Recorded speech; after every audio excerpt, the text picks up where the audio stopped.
میرے آقا صلی اللہ تعالیٰ علیہ وسلم نے ارشاد فرمایا کہ جو بندہ رمضان المبارک کی آمد پر خوشی کا اظہار کرتا ہے اور اس کے تشریف لے جانے پر غم کا اظہار کرتا ہے، اللہ تعالیٰ ایسے بندے پر جنت واجب فرما دیتا ہے۔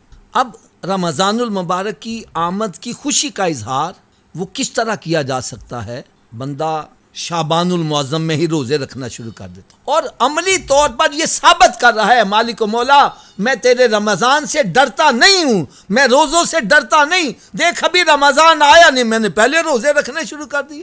اور جب رمضان شریف تشریف لے جاتا ہے تو پھر بندہ پریکٹیکل ثابت کر کے بتلاتا ہے، مالک و مولا میں تیرے رمضان سے تنگ نہیں آیا ہوا تھا، میں روزوں سے تنگ نہیں آیا تھا، دیکھ اب عید گزر گئی ہے، اب رمضان کے روزے تو نہیں ہیں، میں شوال میں بھی روزے رکھ رہا ہوں۔ عملی طور پر ثابت کر رہا ہے میں رمضان سے تنگ نہیں۔ اور دوسری طرف آ جاؤ، قرآن مجید فرقان حمید میں رب تعالیٰ نے ارشاد فرمایا من جاء بالحسنۃ فلہ عشر امثالھا، کہ جو بندہ نیکی ایک کرتا ہے ثواب اس کو 10 گنا دیا جاتا۔ اب پورے سال کے اندر 12 مہینے ہیں، وہ انگریزی کے حساب سے دیکھ لو یا اسلامی مہینوں کے حساب سے، مہینے 12 ہی ہیں۔ اب جو رمضان المبارک کے سارے کے روزے رکھتا ہے اس نے 1 مہینے کے روزے رکھے، رب تعالیٰ کے ہاں اس نے 10 مہینوں کے روزے رکھے، ثواب 10 مہینوں کا مل گیا۔ اب پیچھے رہ گئے 2 مہینے، تو 2 مہینوں میں 60 دن ہوتے ہیں، فرمایا جو 6 روزے شوال کے رکھ لے تو 60 روزوں کا ثواب اس کو اس میں مل جاتا ہے۔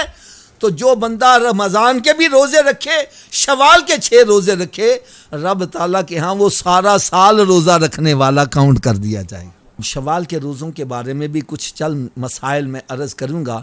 بعض بندے سمجھتے ہیں کہ عید کے اگلے دن ہی بس روزے رکھنے شروع کر دو، لگاتار 6 رکھو اور پھر 6 دن روزے رکھنے کے بعد وہ شش عید منائیں گے، وہ جناب شش عید 6 روزوں کی عید منائیں گے۔ اس طرح کے کنسیپٹ بنے ہوئے ہیں۔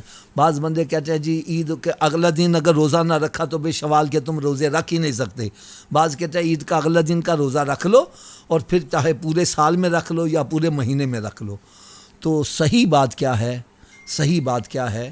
شریعت کے مطابق 6 روزوں کے بارے میں حکم کیا ہے یہ ذرا توجہ سے سن لو تاکہ ذہن سے جو غلط قسم کے کنسیپٹ ہیں وہ نکل جائیں اور ہم شریعت کے مطابق عمل کرنے والے بن جائیں۔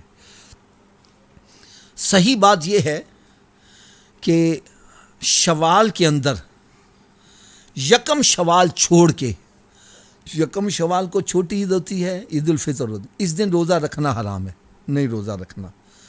یکم شوال چھوڑ کے باقی پورے مہینے میں جب مرضی 6 روزے رکھ لو، یہ کوئی ضروری نہیں ہے کہ عید کے اگلے دن ہی روزہ رکھنا ہے، نہیں، کوئی ضروری نہیں ہے۔ پورے شوال کے اندر سوائے یکم تاریخ کے آپ جب مرضی 6 روزے رکھ، بلکہ افضل کیا ہے؟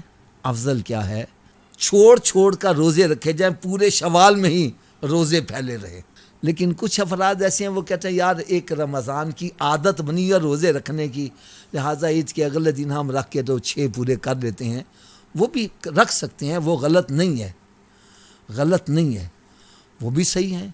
لیکن اگر کوئی عید کے اگلے دن نہیں روزہ رکھ سکا تو یہ مطلب نہیں ہے کہ وہ شوال کے روزے رکھے ہی نہ، پورے شوال میں 6 پورے کرنے ہیں۔ وہ چاہے پیر کے بیردن کا روزہ رکھ لیں، جمعرات جمعے کا رکھ لیں، جیسے بھی آپ کو مناسب لگے، آپ ایزی سمجھے آپ روزہ رکھ سکتے ہیں۔ یہ شوال کے 6 روزے ہیں، ان کو پورے شوال کے مہینے میں ہم نے کمپلیٹ کرنا ہے، سوائے یکم تاریخ نکال کے باقی 28 دن یا 29 دن جتنے بھی بنتے ہیں اس میں آپ نے 6 روزے رکھنے ہیں۔